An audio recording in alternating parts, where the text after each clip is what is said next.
Story time audio ബുക്സിലേക്ക് എല്ലാവർക്കും സ്വാഗതം. K Sudhakaran എഴുതിയ നോവൽ സ്നേഹിക്കാൻ ഒരു കാലം. കോളിംഗ് ബെൽ മുഴങ്ങിയപ്പോൾ ഹണി ചെന്ന് വാതിൽ തുറന്നു. ശ്രീരാജാണ് വന്നത്. കണ്ടോ മേട്രനെ? അവൾ ചോദിച്ചു. കണ്ടു. എന്നിട്ട്? ശനിയാഴ്ച പറ്റില്ല, ഞായറാഴ്ച ഒരു ദിവസത്തേക്ക് വേണമെങ്കിൽ തരാമെന്ന് പറഞ്ഞു. അങ്ങനെ കിട്ടിയിട്ട് കാര്യമില്ലല്ലോ ശ്രീ.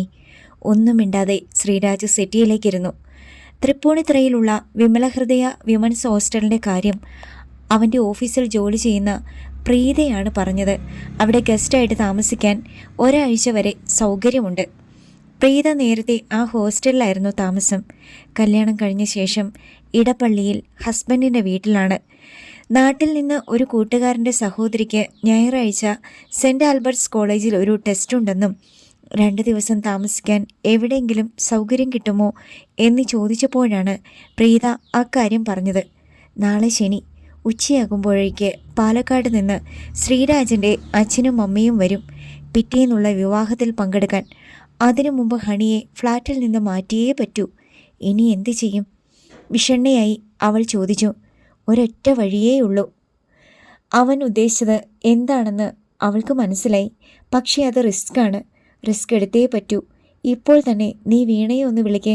നാളെ നീ ചെല്ലുമെന്ന് പറ. അവൾ സമ്മതിക്കുമോ? എന്താ സമ്മതിക്കാതിരിക്കാൻ? നീ ഹെൽപ്പ് ചെയ്തതുകൊണ്ടല്ലേ അവൾക്കിന്ന് അവിടെ സുഖമായി താമസിക്കാൻ കഴിയുന്നത്. ശ്രീരാജ് പറയുന്നതിലും കാര്യമുണ്ടെന്ന് ഹണിക്ക് തോന്നി. അവൾ മൊബൈലെടുത്ത് വീണയെ വിളിച്ചു. ഹലോ വീണ, നിന്നെ വിളിക്കാൻ തുടങ്ങുമായിരുന്നു ഞാൻ. കോൾ എടുത്തപ്പോൾ തന്നെ വീണ പറഞ്ഞു. അതാടി നമ്മൾ കൂട്ടുകാരികൾ തമ്മിലുള്ള മനപ്പൊരുത്തം. നീ ആഗ്രഹിച്ചപ്പോൾ തന്നെ ഞാൻ വിളിച്ചു. അതിരിക്കട്ടെ, എന്തിനാ നീ എന്നെ വിളിക്കാൻ തുടങ്ങിയേ? എൻ്റെ ജോലിക്കാര്യം ശരിയാവത്തില്ല. അതെന്താടി? ഹണി ഈപ്പൻ എന്ന പേരിൽ CV അയച്ചിട്ട് വീണ നായരുടെ സർട്ടിഫിക്കറ്റുകളും കൊണ്ട് ചെല്ലാൻ പറ്റത്തില്ലല്ലോ. വിൽസൺ അങ്കിൾ വഴിയെ ആപ്ലിക്കേഷൻ കൊടുക്കാൻ പറ്റൂ. അയ്യോ, ഇനിയിപ്പോൾ എന്തു ചെയ്യും? ഞാൻ ഇവിടുന്ന് പോവുവാടി. എങ്ങോട്ട്? തീരുമാനിച്ചില്ല. എങ്ങോട്ടെങ്കിലും പോവും. പാവം വിൽസൺ അങ്കിളിനെ ഇനി വഞ്ചിക്കാൻ വയ്യ. അയ്യോ പോകല്ലേ. നീ മണ്ടത്തരം കാണിക്കരുത് വീണേ. തൽക്കാലം എങ്ങനെയെങ്കിലും നീ പിടിച്ചു നിൽക്കണം.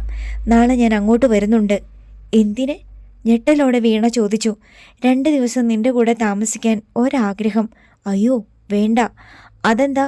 വിൽസൺ അങ്കിളിന് എന്തെങ്കിലും സംശയമുണ്ടായാൽ തീർന്നില്ലേ എല്ലാം? ഒരു സംശയവും ഉണ്ടാകത്തില്ല. നിന്റെ കൂട്ടുകാരി വീണ നായരായി ഞാൻ നാളെ വരുന്നു. 2 ദിവസം നമ്മൾ ഒന്നിച്ച് താമസിക്കുന്നു.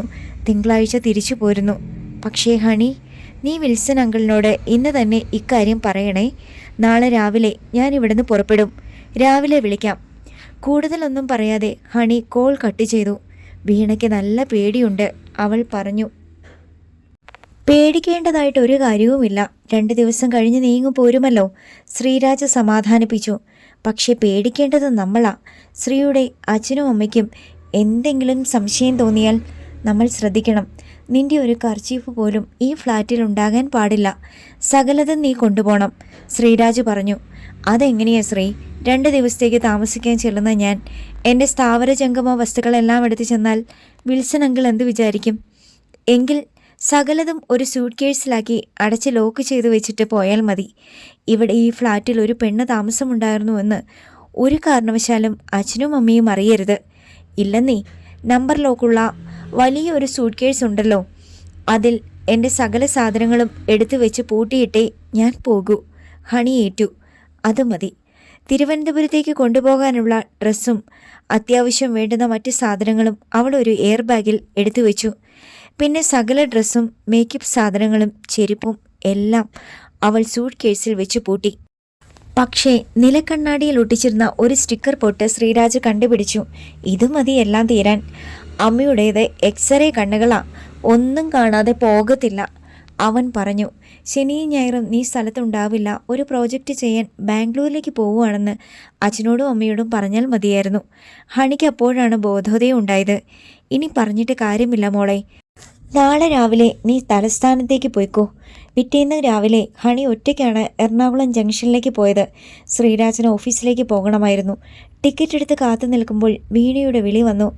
ഏത് വണ്ടിയിലാണ് നീ വരുന്നത്? കേരള എക്സ്പ്രസ് ഇപ്പോൾ വരും.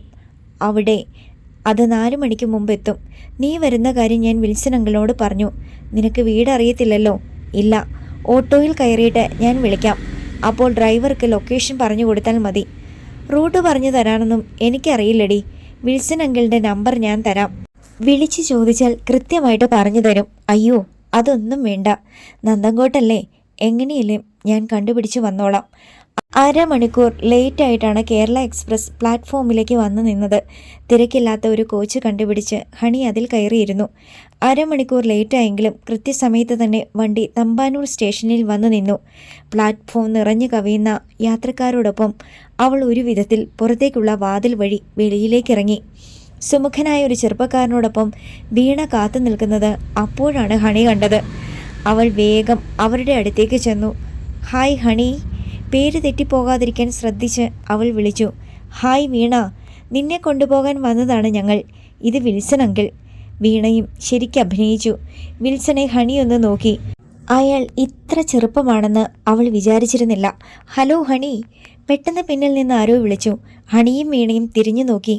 അവരുടെ ക്ലാസ്സിൽ പഠിച്ചിരുന്ന പ്രിയ ചെറിയാൻ എയർ ബാഗുമായി പുഞ്ചിരിയോടെ നടന്നെടുക്കുന്നത് ഞെട്ടലോടെ അവർ കണ്ടു.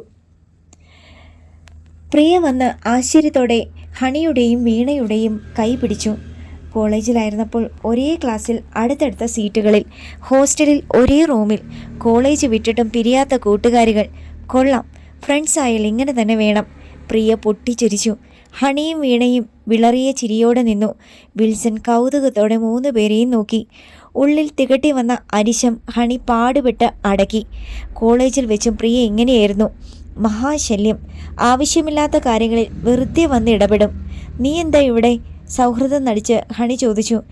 എൻ്റെ മോളി ആൻറ്റി ഇവിടെ ഉണ്ട്. ഗൗരീശപട്ടത്ത് ഒരാഴ്ച അടിച്ചു പൊളിക്കാൻ വന്നതാ. ആൻറ്റിയുടെ മോൾ PG ചെന്നൈയിൽ നിന്നും വന്നിട്ടുണ്ട്. എൻ്റെ സെയിം ഏജാ. അവൾ അവിടെ ഫാഷൻ ഡിസൈനിങ് പഠിക്കുക. ഞങ്ങൾ ഭയങ്കര കമ്പനിയാണ്. സംസാരം തുടങ്ങിയാൽ പെട്ടെന്നൊന്നും നിർത്തുന്ന സ്വഭാവക്കാരിയല്ല പ്രിയ. അതറിയാവുന്ന വീണ നിസ്സഹായതയോടെ ഹണിയെ നോക്കി. നിങ്ങളെന്താ ഇവിടെ? 2 പേരും ഭയപ്പെട്ട ചോദ്യം വന്നു. ഞാനിപ്പോൾ ഇവിടെയാണ്. എന്നെ കാണാൻ വന്നതാ ഇവൾ, വീണ പറഞ്ഞു. ഇവിടെ നിൻ്റെ ആരെങ്കിലും ഉണ്ടോ? അടുത്ത് നിന്നിരുന്ന വിൽസനെ ഉദ്ദേശിച്ച് പ്രിയ പറഞ്ഞു. അങ്കിൾ, വീണ പറയാൻ തുടങ്ങി. പ്ലാറ്റ്ഫോമിൽ നിന്ന് പെട്ടെന്ന് വടക്കേ ഇന്ത്യക്കാരായ കുറേ ടൂറിസ്റ്റുകൾ സംഘമായി വെളിയിലേക്ക് ഇറങ്ങി വന്നു. അവരുടെ ഒഴുക്കിൽപ്പെട്ട് വിൽസൺ ഒരു ഭാഗത്തേക്കും കൂട്ടുകാരികൾ എതിർഭാഗത്തേക്കും നീങ്ങിപ്പോയി. അതൊരു ഭാഗ്യമായെന്ന് ഹണിക്കും വീണയ്ക്കും തോന്നി. ഇനി എത്രയും വേഗം പ്രിയയെ ഒഴിവാക്കണം. അടുത്ത് നിന്നതാണോ നിന്റെ അങ്കിൾ? പ്രിയ വിടാൻ ഭാവമില്ലായിരുന്നു. എൻ്റെ അങ്കിളല്ല, ഹണിയുടെ. അഥവാ പുള്ളിയുടെ പേര് വിൽസൺ. എവിടെ വർക്ക് ചെയ്യുന്നേ? കെൽട്രോണിൽ. ഹണിയുടെ ക്ഷമ നശിക്കുകയായിരുന്നു. ടൂറിസ്റ്റുകൾ പോയി. ഇനി എത്രയും വേഗം സ്റ്റേഷനിൽ നിന്ന് സ്ഥലം വിടണം. നിന്നെ കൊണ്ടുപോകാൻ ആരെങ്കിലും വരുമോ? ഹണി ചോദിച്ചു. ഷിജി വണ്ടിയും കൊണ്ട് വരും. അവൾ വിളിച്ചു. വന്നുകൊണ്ടിരിക്കുക.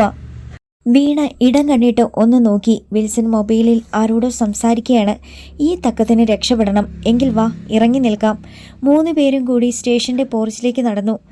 ഒന്നിനു പുറകെ ഒന്നായി കാറുകൾ വന്ന് യാത്രക്കാരെ ഇറക്കുന്നുണ്ടായിരുന്നു. ഞങ്ങൾ പോയിക്കോട്ടെ? ഹണി ചോദിച്ചു.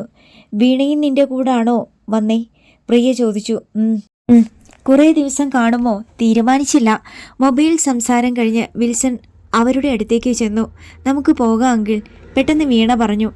അങ്കിൾ കെൽട്രോണിലാണ് വർക്ക് ചെയ്യുന്നേ അല്ലേ? പെട്ടെന്ന് പ്രിയ ചോദിച്ചു. അതെ, അയാൾ പറഞ്ഞു.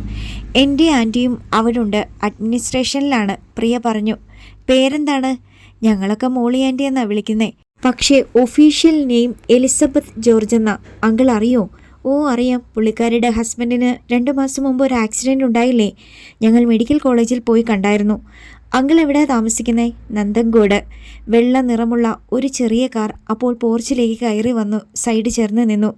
അയ്യോ, ഷിജി വന്നല്ലോ, ഞാൻ പോയിക്കോട്ടെ? പ്രിയ യാത്ര ചോദിച്ചു. എങ്കിൽ ചെല്ല്, ആശ്വാസത്തോടെ ഹണി പറഞ്ഞു. അങ്കിളെ, ഞാൻ ഒരാഴ്ച ഇവിടെ കാണും. ഒരു ദിവസം ഷിജിയെയും കൂട്ടി വീട്ടിലേക്ക് വരാൻ കേട്ടോ. ബൈ. പ്രിയ ബാഗുമായി ഓടിച്ചെന്ന് കാറിൽ കയറി. ഹണിയും വീണയും ഭയത്തോടെ പരസ്പരം നോക്കി. പ്രിയ ഒരു പാരയാകുന്ന ലക്ഷണമാണ്. കൂട്ടുകാരി ഒരു വായാടിയാണെന്ന് തോന്നുന്നല്ലോ, ചിരിച്ചുകൊണ്ട് വിൽസൺ പറഞ്ഞു. ആണോന്നോ?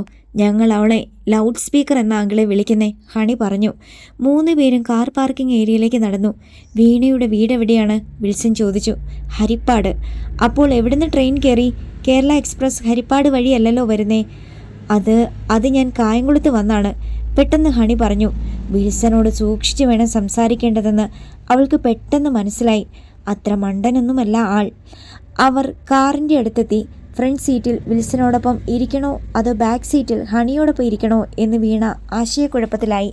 ബാക്ക് സീറ്റിൽ ഇരുന്നാൽ തന്നെ വെറും ഡ്രൈവറാക്കിയല്ലോ എന്ന് വിൽസന് തോന്നുമോ എന്നവൾ ഭയപ്പെട്ടു. അങ്കിളിൻ്റെ കൂടെ ഞാൻ ഫ്രണ്ടിലേക്കാണ് ഹണി. അപ്പോൾ എനിക്ക് സിറ്റിയൊക്കെ ശരിക്ക് കാണാമല്ലോ. കാറിൻ്റെ ഫ്രണ്ട് ഡോർ തുറന്ന് ഹണി കാറിൽ കയറിയിരുന്നു. അവളുടെ ബാഗുമായി വീണയ്ക്ക് ബാക്ക് സീറ്റിൽ തനിച്ചിരിക്കേണ്ടി വന്നു. ഹണിയുടെ സ്വഭാവം പണ്ടേ എങ്ങനെയാണ്, എവിടെയും ഇടിച്ചു കയറി മുന്നിലെത്താൻ അവൾ മിടുക്കിയാണ്. വീണ ആദ്യമായിട്ടാണോ ഇവിടെ വരുന്നത്? കാർ സ്റ്റാർട്ട് ചെയ്തുകൊണ്ട് വിൽസൺ ചോദിച്ചു. അല്ല, മുമ്പൊരിക്കൽ ഒരു ടെസ്റ്റ് എഴുതാൻ വന്നിട്ടുണ്ട്. അത് കഴിഞ്ഞ് അപ്പോൾ തന്നെ സ്ഥലം വിട്ടു. ഹണി ഇപ്പം ഇവിടെ ഉണ്ടെന്ന് പറഞ്ഞപ്പോൾ വീട്ടിൽ നിന്ന് പെർമിഷൻ മേടിച്ച് വന്നതാ. ആരൊക്കെയുണ്ട് വീണയുടെ വീട്ടിൽ? അരിസ്റ്റോ ജംഗ്ഷനിലേക്ക് കാർ തിരിക്കുമ്പോൾ വിൽസൺ ചോദിച്ചു. അവൾ എന്താണ് പറയുന്നതെന്നറിയാൻ വീണ കാതോർത്തു. എൻ്റെ കഥയൊരു ട്രാജഡി അങ്കിളെ, ഹണി പറഞ്ഞു. അതെന്താ? അച്ഛൻ എൻ്റെ കുട്ടിക്കാലത്തെ നാട് വിട്ടുപോയി, പിന്നെ വന്നിട്ടേയില്ല. അത് കഴിഞ്ഞപ്പോൾ അമ്മയും മരിച്ചു. പിന്നെ എൻ്റെ അങ്കിളിൻ്റെ സംരക്ഷണയിലാണ് ഞാൻ വളർന്നേ. എത്ര സമർത്ഥമായിട്ടാണ് അവൾ തൻ്റെ കഥനകഥ അവതരിപ്പിച്ചത്. അങ്കിളിനൊട്ടും സംശയം തോന്നി കാണുകയില്ല. എന്നാലും അമ്മാവൻ്റെ സംരക്ഷണം കിട്ടിയല്ലോ, അതൊരു ഭാഗ്യമല്ലേ?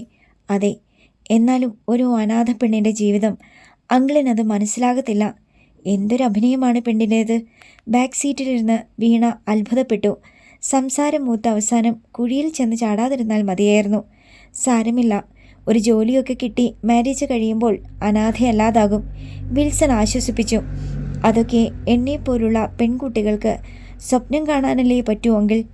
അടുത്തുണ്ടായിരുന്നെങ്കിൽ തീർച്ചയായും അവളുടെ തുടയിൽ നോവിച്ച് ഒരു നുള്ളു കൊടുത്തേനെ. വീണയ്ക്ക് അരിശം വന്നു. അപ്പോൾ തന്നെ വീണയ്ക്കൊരു സംശയമുണ്ടായി.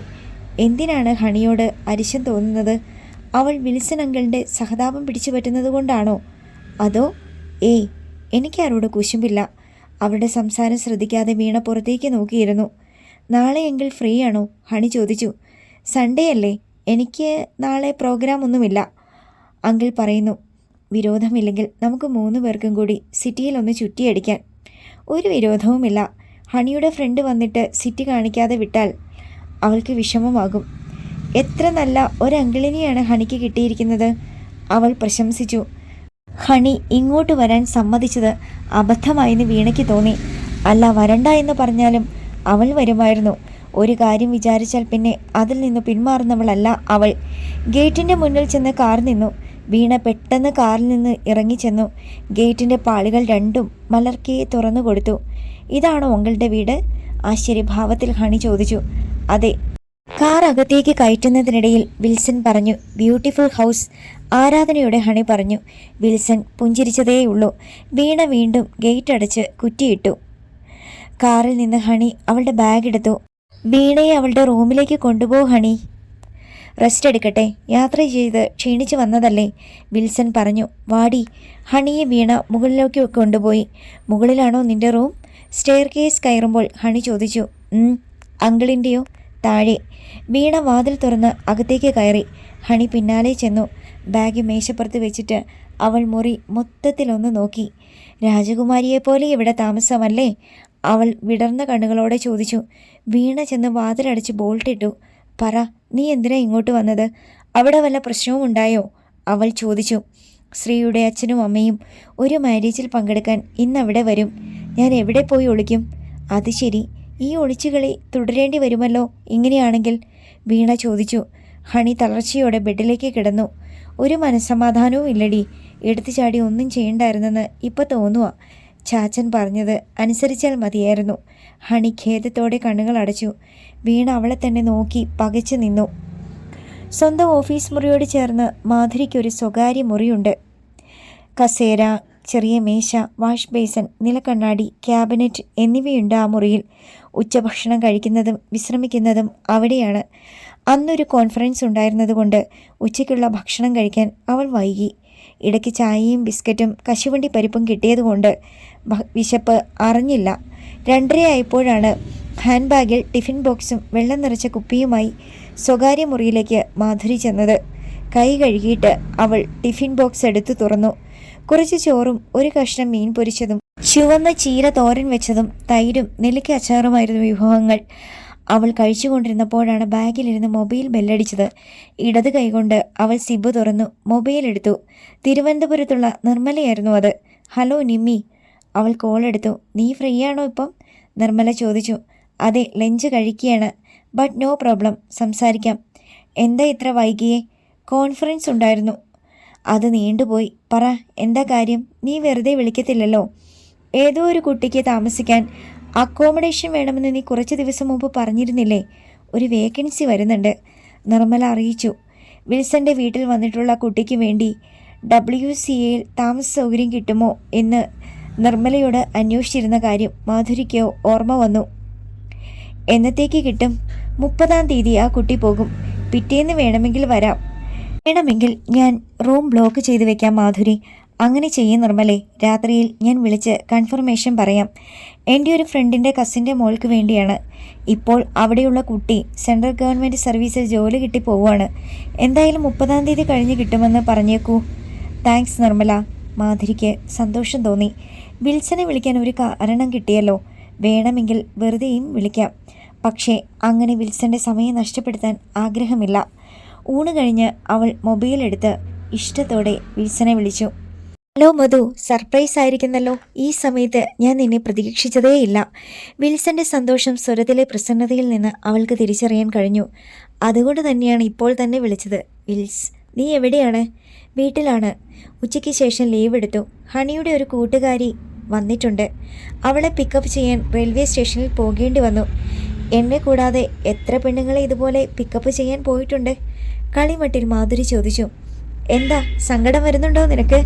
ഒട്ടുമില്ല, പക്ഷേ നല്ല ദേഷ്യം തോന്നുന്നുണ്ട്. ചോദിക്കാനും പറയാനും ആരുമില്ലാത്തത് കൊണ്ടാ നീ ഇങ്ങനെ വഷളായി പോകുന്നത്. നീ എന്ത് വേണമെങ്കിലും പറഞ്ഞു, പക്ഷെ വിൽസന്റെ മനസ്സിൽ ഒരേ ഒരു പെണ്ണ് മാത്രമേ ഉള്ളൂ.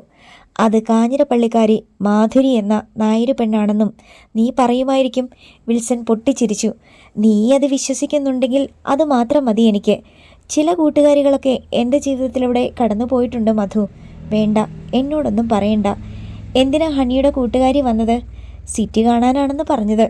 ഹണിയെപ്പോലെ അത്ര പാവമൊന്നുമല്ല അവൾ. ഇത്തിരി ഓവറാണ്. നിനക്ക് പറ്റിയ കമ്പനിയായിരിക്കും. പോടി. മാധുരി ചിരിച്ചു. ഞാനിപ്പോൾ വിളിച്ചത് അത്ര സന്തോഷകരമല്ലാത്ത ഒരു കാര്യം പറയാനാണ്. എന്താണ് മധു? വിൽസന്റെ സ്വരത്തിൽ ഗൗരവം വന്നു. YWCAയിൽ ഒരു വേക്കൻസി വരുന്നുണ്ട്. അടുത്ത 1-ാം തീയതി വേണമെങ്കിൽ ഹണിക്ക് അങ്ങോട്ട് മാറാം. നീ എന്നെ പേടിപ്പിച്ച് കളഞ്ഞല്ലോ. അത് വലിയ സന്തോഷമുള്ള കാര്യമല്ലേ? അവളാണെങ്കിൽ ഹോസ്റ്റലിലേക്ക് പോകണമെന്നും പറഞ്ഞ് കയറ് പൊട്ടിക്കാൻ നിൽക്കുക. അവൾ അവിടുന്ന് പോകുന്നത് നിനക്ക് സന്തോഷമുള്ള കാര്യമാ. നിനക്ക് പിന്നെ എന്ത് തോന്നിയാസവും വീട്ടിൽ നടത്താമല്ലോ. എൻ്റെ കാര്യമാ ഞാൻ പറഞ്ഞത്, അത്ര സന്തോഷകരമല്ലെന്ന്. അവൾ അവിടെ ഉണ്ടെങ്കിൽ നീയൊന്ന് ഒതുങ്ങും, മാധുരി പറഞ്ഞു. എന്നാ പിന്നെ ഇക്കാര്യം നീ വിളിച്ചു പറയണ്ടായിരുന്നല്ലോ. അയാൾക്ക് അരിശം വന്നു. അതിലല്പം സ്വാർത്ഥതയുണ്ട്. എന്തു സ്വാർത്ഥത? അടുത്ത തവണ ഞാൻ അവിടെ കോൺഫറൻസിന് വരുമ്പോൾ ഹണിയുണ്ടെങ്കിൽ എനിക്ക് നിന്റെ വീട്ടിലേക്ക് വരാൻ പറ്റില്ലല്ലോ. വിൽസൺ പൊട്ടിച്ചിരിച്ചു. വരുമോ ഉടനെ? സർക്കാർ കാര്യമല്ലേ, എപ്പോഴാണെന്ന് പറയാൻ പറ്റില്ല. 1-ാം തീയതി ഹണി ചെല്ലുമെന്ന് ഞാൻ നിർമ്മലയെ വിളിച്ച് കൺഫേം ചെയ്യട്ടെ? തീർച്ചയായും. അവൾക്ക് വേണ്ടി ഒരു ജോലിക്ക് ശ്രമിക്കുകയാണ് ഞാൻ. അതുകൂടി ശരിയായാൽ ഈപ്പച്ചായന് ഞാൻ കൊടുത്ത പ്രോമിസ് പൂർത്തീകരിക്കും. എങ്കിൽ തൽക്കാലം ഞാൻ വെക്കുക വിൽസ്. ബൈ. ബൈ മധു. നിന്നെ എത്രയും പെട്ടെന്ന് കാണാൻ പറ്റുമെന്ന് ആഗ്രഹിക്കുന്നു. പോടകള്ള. പുഞ്ചിരിയോടെ മാധുരി കോൾ കട്ട് ചെയ്തു. പാലക്കാട് വഴി തിരുവനന്തപുരത്തേക്ക് പോകുന്ന ഖോരക്പൂർ എക്സ്പ്രസ് അന്ന് എറണാകുളം ടൗൺ സ്റ്റേഷനിൽ 3 മണിക്കൂർ വൈകിയാണ് വന്നു നിന്നത്. അമ്മയെയും അച്ഛനെയും കൂട്ടിക്കൊണ്ടു പോകാൻ വെയിറ്റിംഗ് റൂമിൽ ശ്രീരാജ് കാത്തിരിക്കുന്നുണ്ടായിരുന്നു. 3:30 തീവണ്ടി 2-ാം നമ്പർ പ്ലാറ്റ്ഫോമിൽ വന്നു നിന്നു. നാളെ കല്യാണം കഴിഞ്ഞ് 5 മണിക്കുള്ള ഗോഹട്ടി എക്സ്പ്രസ്സിലാണ് രണ്ടുപേരും തിരിച്ചു പോകുന്നത്. രാത്രി 8:30 വണ്ടി പാലക്കാട്ടെത്തും. അച്ഛനും അമ്മയും തിരിച്ചു പോകുന്നത് വരെ ടെൻഷനാണ്. മോൻ്റെ കൂടെ ഒരു പെണ്ണ് താമസമുണ്ടെന്ന് ആരുടെയെങ്കിലും നാവിൽ നിന്ന് വീണാൽ മകൻ താനൊപ്പം വലുതായതൊന്നും അച്ഛൻ നോക്കുകയില്ല, തല്ലിച്ചതയ്ക്കും. തന്നെയുമല്ല, ഉദ്യോഗം അവസാനിപ്പിച്ച് നാട്ടിലേക്ക് പിടിച്ചു കെട്ടിക്കൊണ്ടുപോവുകയും ചെയ്യും. ആർമിയിൽ നിന്ന് സുബേദാർ മേജറായി റിട്ടയർ ചെയ്തവനാണ് രാമചന്ദ്ര മേനോൻ. അജാനുബാഹു. 17 ഏക്കറിൽ കൃഷി ചെയ്യുന്നവൻ. നാട്ടിലെ പൊതുകാര്യ പ്രസക്തൻ. ഓവർ ബ്രിഡ്ജ് ഇറങ്ങി എയർ ബാഗിൻ തൂക്കി തലയെടുപ്പോടെ നടന്നു വരുന്ന രാമചന്ദ്ര മേനോനെയും പത്മകുമാരി അമ്മയും ശ്രീരാജ് കണ്ടു. പുറത്തേക്ക് പോകാനുള്ള വാതിലിനടുത്താണ് അവൻ നിന്നത്. അച്ഛാ.